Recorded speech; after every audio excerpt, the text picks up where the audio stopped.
Nobody prepares you for this path. They teach you how to say no, they talk about boundaries, they encourage healing, but rarely talk about what happens afterward. Because sometimes the moment you protect your peace, peace leaves the room. Not because you've done something wrong, but because you stop participating in something unhealthy.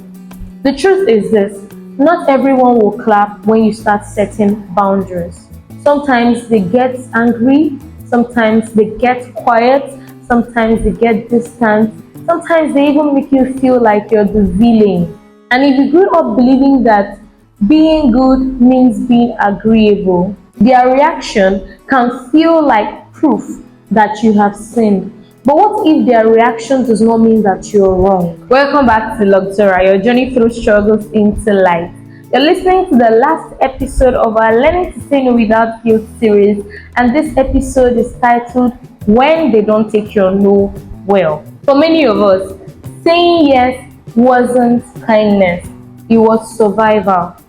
Maybe early in life, you learned that saying no led to punishment, compliance kept the peace, disagreement meant rejection, and that love was tied to usefulness.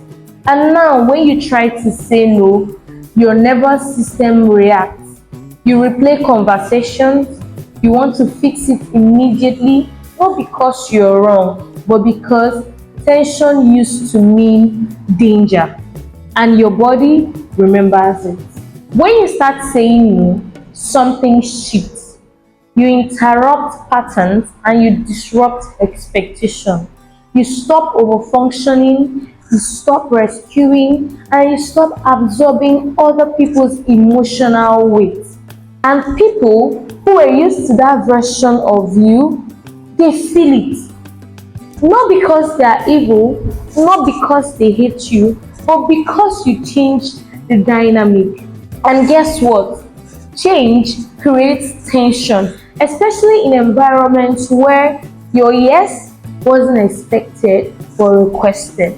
In many communities, identity is communal. You're not just you.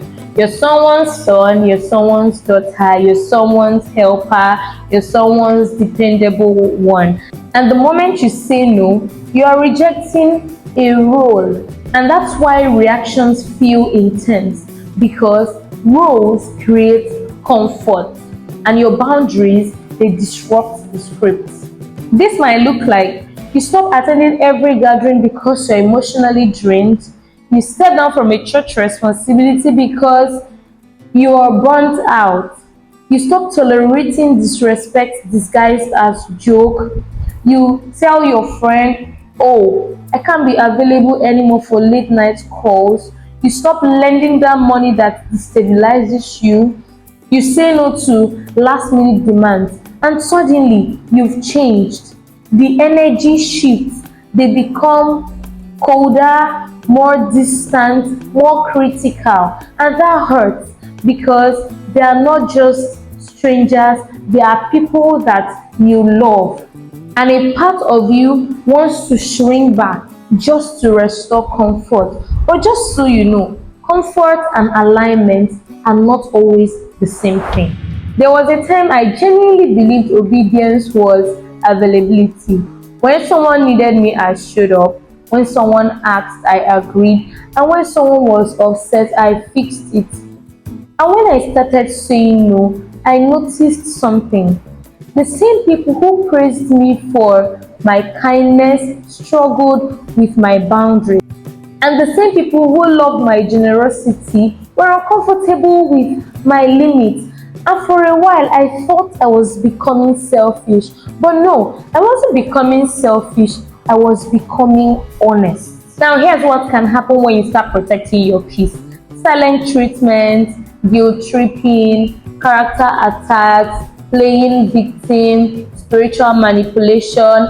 After all I have done for you, this is not what a Christian should be doing kind of comments.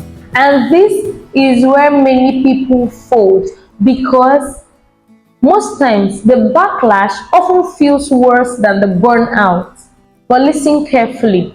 Someone's discomfort is not always evidence of your disobedience. Sometimes it only means that access has changed, and access feels like love to the people who are benefiting from it. Now, hear me clearly.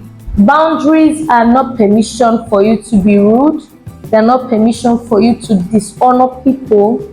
It's not a license for you to avoid responsibility or accountability.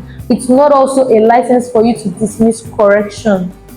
You are still called to humility, to respect, patience, gentleness, and love.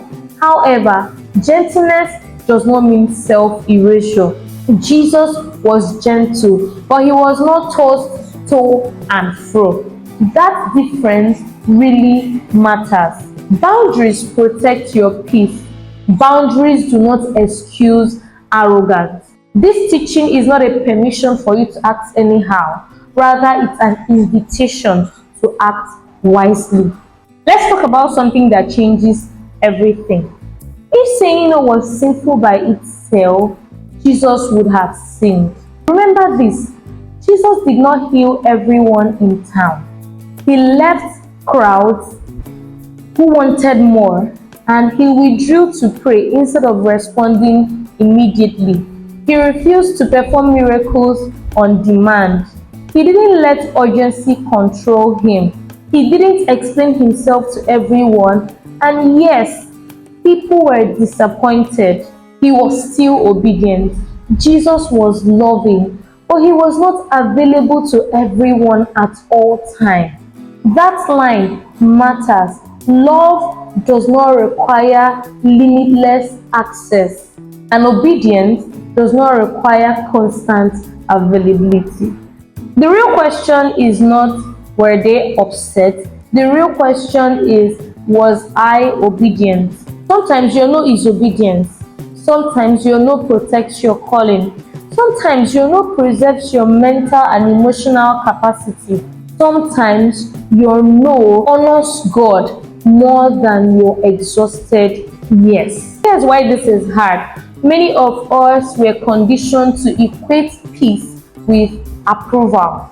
If everyone is happy with me, then I must be doing well.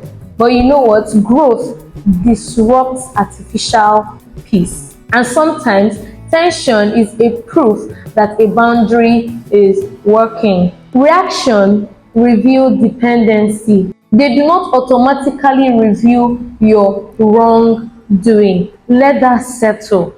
If your no creates tension, that doesn't mean you betrayed God. It may mean you broke a pattern.